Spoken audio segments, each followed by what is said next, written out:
To me, there's something magical about seeing a superhero fly, swing, run, or glide through a city. It seems only natural that an overwhelming majority of superhero stories take place in a busy urban environment. And if the hero comes from Marvel, then there's really just one prominent location to talk about: New York.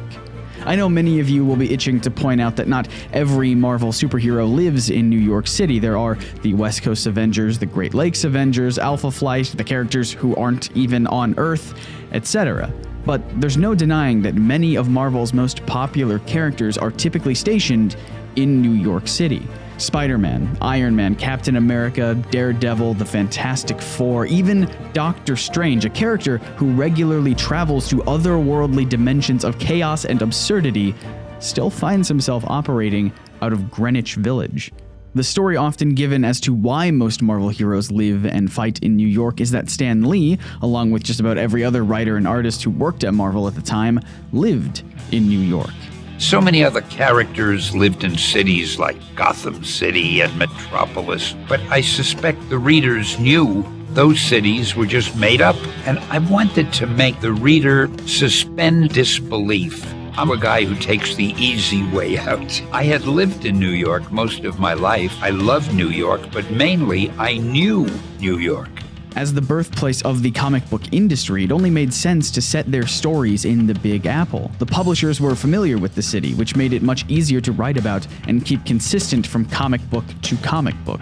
With countless artists and writers jumping in and out of titles, it's a much easier transition between creative teams if everyone can work off of a pre-existing city instead of having to learn the layout of a fictional one, like Metropolis or Central City. In Superheroes, Capes, Cowls, and the Creation of Comic Book Culture, authors Lawrence Maslin and Michael Cantor explained that setting the focus of the Marvel Universe in one real city as opposed to many imaginary ones created some additional perks. It demystified the character's environment, giving the Marvel Universe literal common ground with its characters, its creators, and its audience. When you can show real buildings, when you can show the Empire State Building, it doesn't make New York City fictional. It makes your characters seem that much more factual. In many ways, this is what separates Marvel from DC Comics. Marvel tends to make their characters more real and relatable. They're meant to be people like us who just so happen to have fantastic abilities. DC's approach, on the other hand, is more aspirational. Their characters aren't meant to be like us. Superman, Batman, and Wonder Woman are intended to be models who we can look up to as exemplary characters.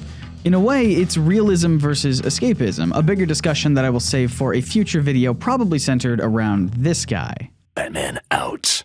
Wait, Batman back in. Forgot to drop the mic. Both Marvel and DC set their superhero stories in cities, which helps to raise the stakes. A densely populated city means more civilians in harm's way when disaster strikes. But by grounding their stories in the very real city of New York, Marvel ups the ante. As author Sean Howe wrote in Marvel Comics The Untold Story, quote, "Who cared if the Acme skyscraper fell or the First National Bank had to give up its cash? Marvel's New York City, on the other hand, was rife with real stuff to destroy," end quote. Using New York as the superhero center of their universe also helped to enhance the sense of continuity in Marvel Comics. Early on, the most crossover DC characters did would be on covers of comic books, but rarely in any actual story. Putting Batman in Gotham and Superman in Metropolis isolates each character into different bubbles, making their stories mostly self-contained. For all readers knew back in those early days, the Dark Knight and the Man of Steel existed in separate universes. They couldn't actually influence each other. Marvel embraced a different strategy. They wanted to create an expansive, rich comic book universe. They wanted their readers to know that not only did their characters coexist in the same world, but they also, for the most part, exist in the same location. We were the first ones to have all our superheroes in essentially the same place, in New York City, and they would guest star in each other's stories. The fans started referring to it as the Marvel Universe. Marvel can have Spider-Man crossover with the Fantastic Four's Human Torch without needing to explain it. They're both already there in the same city. Of course, the only reason Marvel worried about making crossover simple in the first place is that they sold well. At DC Comics, their heroes may have been spread out across the country, but they, like the heroes of Marvel, still wound up in cities of some kind. Clark Kent of rural Smallville moved to Metropolis to fight evil as Superman. Wonder Woman, an Amazon princess living on a secluded island, found herself stateside in the city. There are, of course, a few practical reasons why a writer would pick an urban environment for a story about a costumed crime fighter. More crime in cities means that our heroes have more opportunities to save the day. And imagine a character like Spider-Man without skyscrapers to swing from. It just doesn't feel right. He, like many other superheroes, was made specifically for the city. No other environment for a superhero feels as natural as a concrete jungle. And there's a reason for this. In an essay by comic book scholar Alex Boney, he writes, quote, "The superhero is and always has been a response to the rapid, dizzying forces of early 20th century modernism," end quote. He goes on to explain that at the beginning of the 1900s, the primary place of power and energy was the city, a relatively new landscape that drastically transformed the social and geographical makeup of America. Much like superheroes themselves, the urban environment inspired both fear and awe. Cities like New York were building impressive and intimidating skylines that cast everyone on the ground in shadow, and then suddenly, here comes a man dressed in blue tights with a bright red cape and underwear on the outside of his pants who can literally leap over tall buildings in a single bound.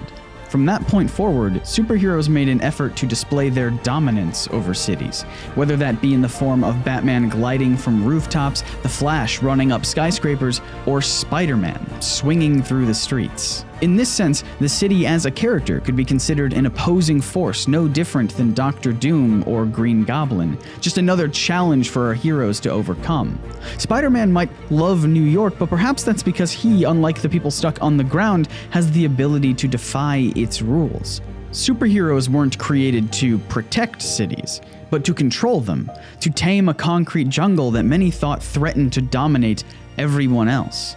But as superhero comics are often seen through these characters' eyes, we as the readers experience their environment as they do, a place of life and wonder and colorful characters and unlimited possibilities. And at Marvel, it's no surprise that something like this could be inspired by this.